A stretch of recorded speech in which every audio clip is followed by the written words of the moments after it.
for their reckless actions and the lives lost. Let us start with a simple idea.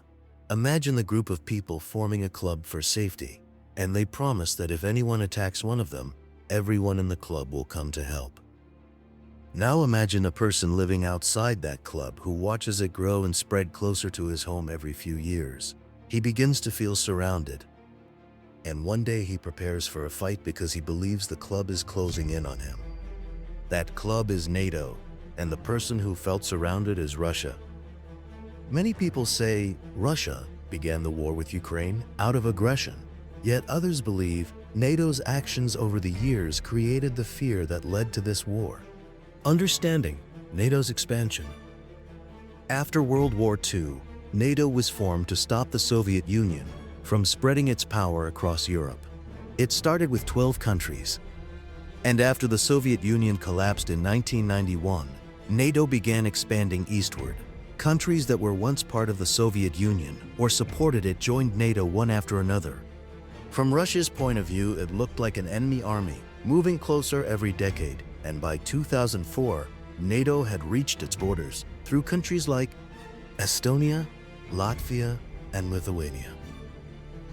This made Russia extremely uneasy, and it began to see NATO as a threat to its security. The turning point: Ukraine's interest in NATO.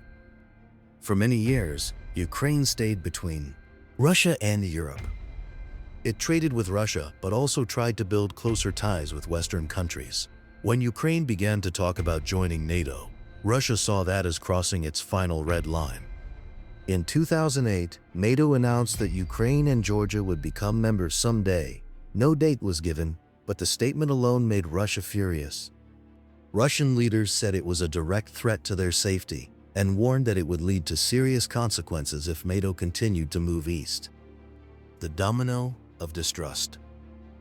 From that point on, every step created more mistrust. NATO carried out military exercises close to Russia's borders, and Western countries sent weapons and advisors to Ukraine. Russia kept saying NATO was pushing too far, and NATO kept saying it was only defending freedom and democracy. In 2014, large protests in Ukraine removed the pro-Russian president, and the new government supported joining the European Union and later NATO. Russia saw this as a Western-backed coup. And soon after, it took over Crimea, saying it needed to protect Russian-speaking people and its naval base there.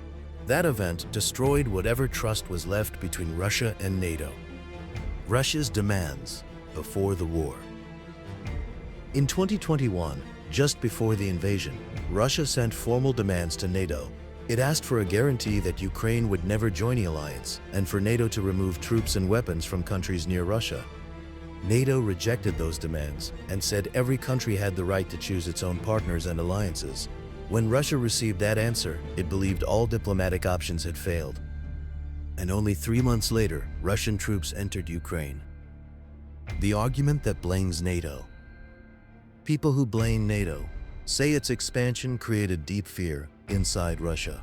They believe that the West ignored Russia's repeated warnings and pushed it into a corner until war became inevitable. This is what political scientists call the security dilemma. It means one side's defense looks like an attack to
answer is both yes and no. NATO's expansion created fear, and Russia's expansion turned that fear into violence. Both acted in the name of security, yet neither truly tried to understand the other. Wars do not always start because of hate. Many begin because of fear. And when fear is left to grow, even powerful nations lose their reason. If you found this explanation helpful, subscribe to learn more about how the biggest conflicts begin and how understanding them can help the world avoid repeating the same mistakes.